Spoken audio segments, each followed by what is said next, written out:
نبتدي بسم الله تلخيص حلقتنا النهاردة.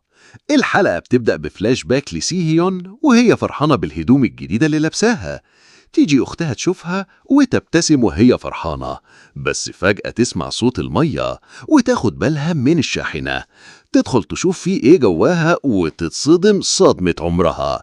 في الحاضر بنشوف سيهيون مغمى عليها جوا الشاحنة بعد ما أبوها قطع صوابعها.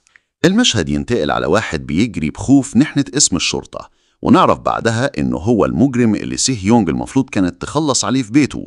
يوروه صورة سيهيونج فيقول لهم هي اللي أنقذتني، وبيقول لهم إنها قالت له يستخبى أسبوع عشان لو ظهر ممكن يتقتل.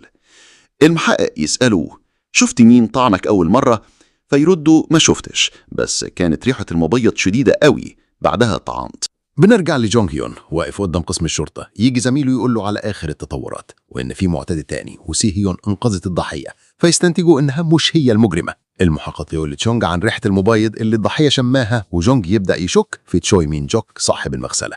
جونج بيطلب من تشونج إنه يساعده عشان يقبضوا على تشوي، وبيروحوا مع رئيسهم، بس الرئيس يرد عليهم أول ما نمسك سيهيون ساعتها نحقق مع تشوي. يونج يقول ما نقدرش نمسكه لمجرد ريحة، لازم دليل. يحاول تشانج يقنعه، لكن الرئيس يتعصب وينزل رتبته ويعينه شرطي مرور كعقاب. زمايله في الفريق يزعلوا ويفكروا يسيبوا الشغل، بس تشانج يمنعهم ويقول لهم إنه هيشتغل مع جونغ هيون في السر عشان يحلوا القضية.